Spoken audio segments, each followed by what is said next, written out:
مجھے کسی نے کہا کہ انتہا پسندی آ گئی کہ آج تک علماء اہل سنت ایک محرم کو حضرت فاروق اعظم کا یوم کرتے تھے، آج لوگ کہنے لگے جی خارجی بن گئے اس سے آپ، یہ تکفیریوں کا نظریہ ہے۔ میں نے کہا تفضیلیوں شیعوں کے ساتھ بیٹھ کے اتنے بدبودار تو نہ بن جاؤ کہ اہل سنت و جماعت کے مرکزی نظریے کو آپ ہٹانے کی کوشش کرو۔ سیدنا عمر کے یوم سے حضرت حسین کی توہین کیسے ہوگی؟ بلکہ ان کو جو راہ دینے والا شخص ہے نا، میں بند الفاظ میں کہوں، اس کی درجنوں تقریریں ہم نے تحقیق کر کے سائیڈ میں رکھی ہے۔ وہ خود ایک عرصے تک جب تک کینیڈا نہیں گیا تھا اس بات کو بیان کرتا تھا کہ ایک محرم آپ کی شہادت ہے۔ کسی ان پڑھ سے ان پڑھ کہ آدمی کے دماغ سے بھی یہ بات نہیں گزرتی کہ سیدنا فاروق اعظم رضی اللہ تعالیٰ عنہ کا مقابلہ امام حسین سے کیا جا رہا ہے یا ان کے مرتبے و مقام سے کیا جا رہا ہے، جبکہ امام حسین کی قدر و شان ہمیں سمجھائی فاروق اعظم نے۔ ہاں یعنی جتنا ادب فاروق اعظم نے امام علی مقام کا کیا اور جتنی محبت کی ہے، اس کو ہم اکثر محرم کے دروس میں آپ کے سامنے بیان کرتے رہتے ہیں، بتاتے رہتے ہیں۔ بلکہ اہل بیت کے سارے خاندان کا بیج لگانے والے، کیونکہ دیکھو 12 اماموں کی جو بات کی جاتی ہے اہل سنت اپنے شجروں میں رکھتے ہیں۔ ہمیں آپ کے لیے کیا ضرورت ہے کہ فرضی، ہم تو جب شجرہ پڑھیں گے تو وہ سیدنا مولا مرتضیٰ سے شروع ہوگا، امام زین العابدین سے شروع ہوگا، سرکار سید السجاد سے شروع ہوگا، سرکار باقر علم سے شروع ہوگا، سرکار جعفر صادق تک پہنچے گا، چاہے وہ سلسلہ نقشبندیہ ہو، قادریہ ہو، چشتیہ ہو، سہروردیہ ہو، آئے گا اسی ترتیب کے ساتھ۔ لیکن آپ دیکھیے امام حسین کے شہزادے امام زین العابدین، ان کی امی جان کون ہے؟ سیدہ شہر بانو۔ شہر بانو کون ہے؟ کہ ایران کا جو بادشاہ تھا کسریٰ بن ہرمز، جو اس وقت کی سپر پاور سلطنت تھی، اسٹیٹ تھی، اس کو توڑنے والے 2 سال کے اندر نپٹا دیا حضرت فاروق اعظم نے۔ 2 سال کے اندر اس سلطنت کو گھٹنوں کے بل بٹھایا۔ قیصر رومی، رومن امپائر کو گرانے والے فاروق اعظم، پرشین امپائر کسریٰ، جس کو پرشین امپائر، اس کو ختم کرنے والے فاروق اعظم۔ بس آرام آرام سے آپ سنیے اور تھوڑے آرام سے سبحان اللہ کہیے تاکہ میں گفتگو کرتا رہوں آپ کے سامنے اور آپ اس کو افزور بھی کرتے رہیں، یاد بھی کرتے رہیں، ذہنوں میں لاتے بھی رہیں میں کیا کہہ رہا ہوں آپ کے سامنے۔ حضرت امام حسین کی شادی ہوئی ہے سیدہ شہر بانو سے، اور شہر بانو کے مبارک بطن سے پیدا ہوئے امام زین العابدین، اور پھر ان سے امام باقر اور سارے بزرگان دین رضوان اللہ اجمعین یہاں سے چلے۔ تو گویا کہ یہ اولاد جہاں سے چلی ہے امام حسین کی رضی اللہ تعالیٰ عنہ، آپ کی تو اور بھی بیویاں تھیں لیکن جن سے ائمہ قرار پائے گئے وہ سیدہ شہر بانو تھی رضی اللہ تعالیٰ عنہ۔ سیدہ شہر بانو پرشین جو بادشاہ کنگ تھا کسریٰ، اس کی بیٹی تھی۔ جس وقت فاروق اعظم رضی اللہ تعالیٰ عنہ نے کسریٰ کو بریک کیا اور اس حکومت کو توڑا تو یہ باندی بنا کر لائی گئی۔ ظاہر سی بات ہے اس وقت جو دشمنوں کی عورتوں ہوتی تھی یا دشمنوں کے مرد ہوتے تھے، وہ کپڑے، وہ سونے چاندی کی طرح مال ہوتا تھا، تو باندی بنا کر لائی گئی۔ اور کسی نے یہ کہا کہ یہ تو شہزادی ہے، اور کسریٰ جو سپر پاور یعنی آدھی دنیا پر حکومت کرنے والا جو بادشاہ تھا اس کی بیٹی ہے اور آپ مسلمانوں کے خلیفہ ہے، تو تقاضا یہ ہے کہ آپ اپنے بیٹے عبداللہ کے ساتھ اس کا نکاح کر دیں۔ حضرت عمر نے فرمایا نہ، شہزادی کے لیے شہزادہ چاہیے، میں اپنے بیٹے، اب آپ دیکھیں کیسا عشق ہے، فرمایا میں اپنے بیٹے سے کیسے نکاح کر دوں؟ حالانکہ کرتے تو کیا حرج تھا، لیکن فاروق اعظم رضی اللہ تعالیٰ نسبت والے وہ بزرگ ہیں اور وہ ان کے دلوں میں نسبت رسول صلی اللہ علیہ وسلم کا احترام ہے، جو آگے میں عرض کروں گا۔ آپ نے سیدہ شہر بانو کے نکاح کے لیے امام حسین کو تجویز کیا اور امام حسین کے نکاح پاک کے اندر شہر بانو کو دیا، اور سیدہ شہر بانو کے صدف اقدس سے امام حسین کا بیٹا امام زین العابدین سید السجاد پیدا ہوئے۔ میں نے کہا امت کو 12 امام دینے والے فاروق اعظم ہیں، اہل بیت کی اس گلشن کا پہلا بیج لگانے والے فاروق اعظم ہیں۔ تو فاروق اعظم کی شہادت مبارکہ سے تو اہل بیت کی محبت اور دل میں تازہ ہوتی ہے۔ یہ تمہیں کس ایرانی ٹکڑے نے سمجھا دیا ہے کہ امام حسین حضرت فاروق اعظم کے ذکر سے معاذ اللہ کربلا والوں کی محبت نکلتی ہے؟ میں یہ قرآنی آیات پر ہاتھ لگا کر کہتا ہوں کہ ہم اس نسل اور خاندان کے ہونے کے باوجود ہمارے دل میں اگر کربلا والوں کی محبت یا اہل بیت سیدہ زہرا کی محبت آئی ہے تو خدا کی قسم وہ سیدنا صدیق اکبر کو دیکھ کر آئی اور فاروق اعظم کو دیکھ کر آئی، جس طرح ادب ان بزرگوں نے کیا۔ تو اہل بیت کی محبت کشتی ہے، اور ایک حدیث میں آیا الصحابی کالنجوم، میرے صحابہ ستاروں کی طرح ہے۔ اب دیکھیں کشتی کو کنارہ کب ملتا ہے؟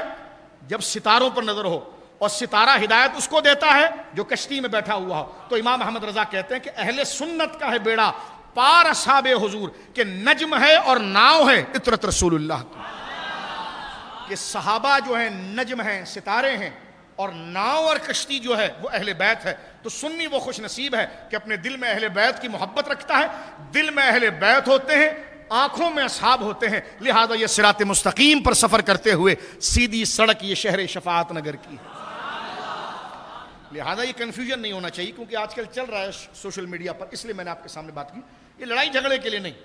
کس نے آپ کو یہ کہہ دیا؟ اگر کوئی کر بھی لیتا ہے، اگر نہ بھی ہوتا، چلیں، اگر یکم محرم کو سیدنا فاروق اعظم کی شہادت نہ بھی ہوتی تو اگر کوئی ذکر کر لے تو کیا حرج ہے؟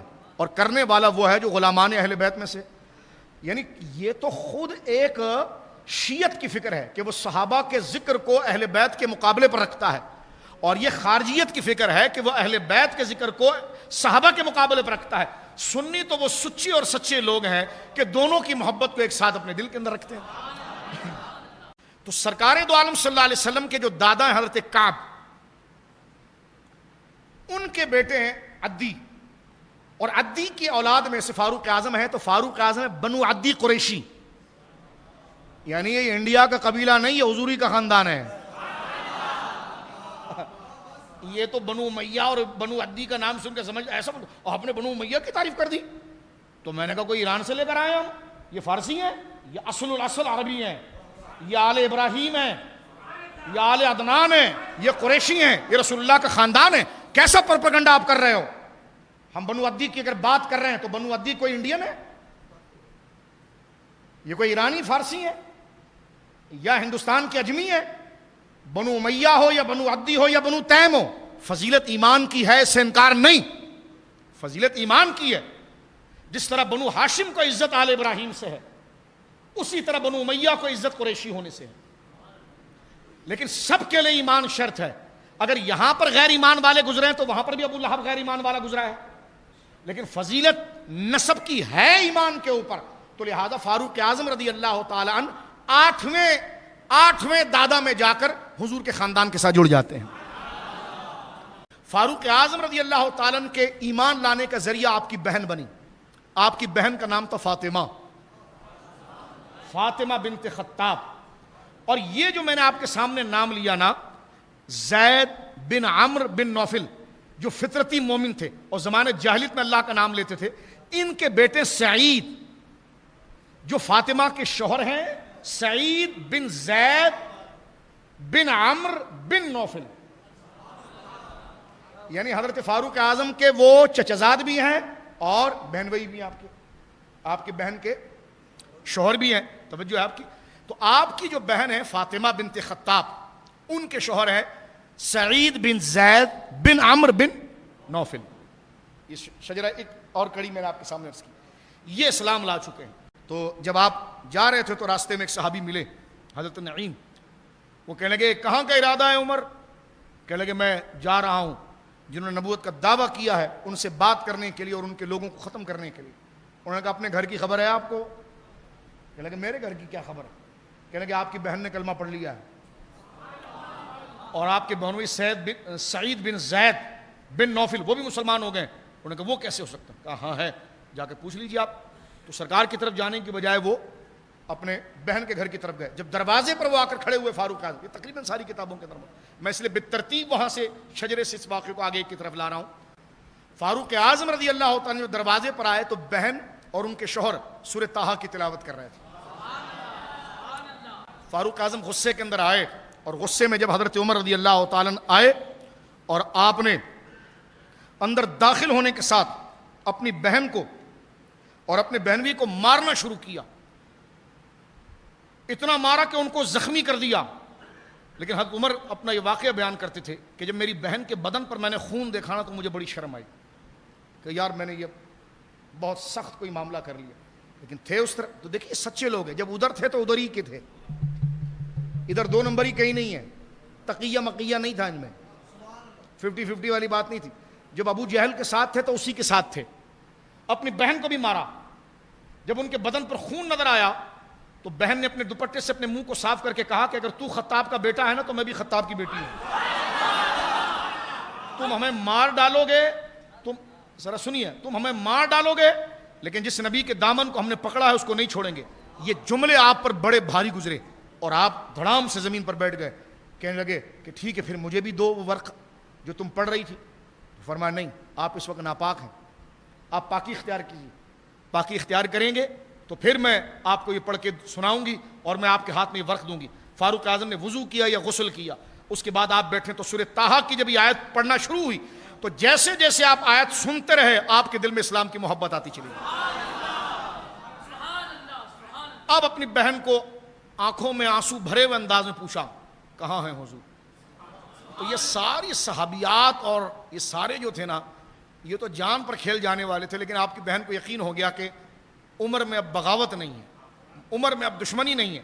تو بتا دیا مروا کے قریب فلاں صحابی کے گھر میں رکے ہوئے ہیں، جا کر آپ ملاقات کر لو.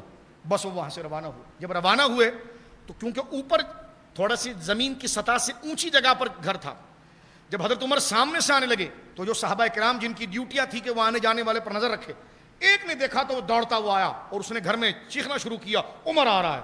کیونکہ حضرت عمر تو ایک طوفان کا نام تھا، کیا عمر آ رہا ہے. اس کے لیے پھر حضرت حمزہ دروازے پر آئے اور آپ نے کھڑکی سے دیکھا کہ یہ بات ایسی کہہ رہا ہے یہ واقعی میں، تو دیکھا کہ واقعی میں حضرت عمر آ رہے ہیں. تو سرکار علیہ الصلوۃ والسلام کو حضرت حمزہ نے لوٹ کر کہا کہ حضور عمر آ رہا ہے لیکن گھبرانا نہیں. صحابہ سے کہا اگر خیر کی نیت سے آ رہا ہے تو ٹھیک ہے، کیونکہ دشمنی تو تھی نا. فرمایا خیر، آرام سے سنی، خیر کی نیت سے آ رہا ہے تو ٹھیک ہے، ورنہ عمر کے گلے میں جو تلوار لگی ہوئی ہے نا اسی سے حمزہ اس کی گردن مارے گا.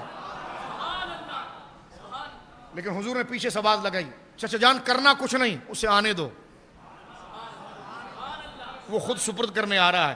جیسے فاروق اعظم دروازے کے اندر داخل ہوئے حضرت حمزہ نے دروازہ کھولا، لیکن چہرے پر ندامت ہے، نظریں جھکی ہوئی ہیں اور نظریں سرکار کو تلاش کر رہی ہیں. حضرت حمزہ نے اشارہ کیا کہ سرکار تشریف فرمائے. جیسے سرکار کے قریب آئے ہیں، اللہ اکبر، تو یہ حدیث مبارکہ میرے دوستو بزرگوں مستدرک کے اندر موجود ہے.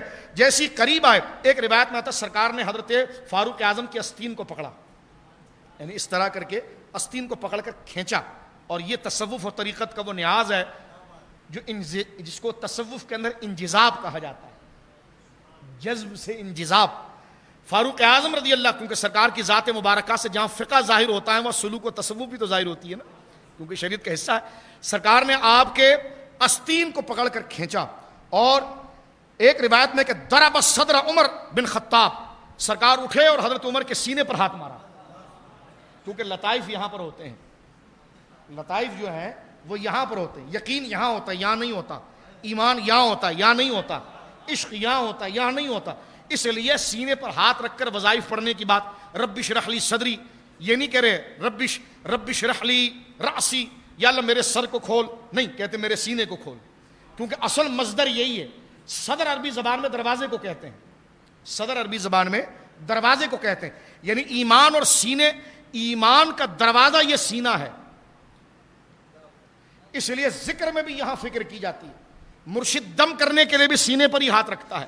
ابھی جامع ترمذی کی حدیث ہے، سرکار نے دعا کی تھی اللہم اعز الاسلام بعمر بن الخطاب، یا اللہ اسلام کو عزت دے عمر بن خطاب کے ذریعے. تو عمر بن خطاب مرید نہیں مراد بن کر آئے ہیں.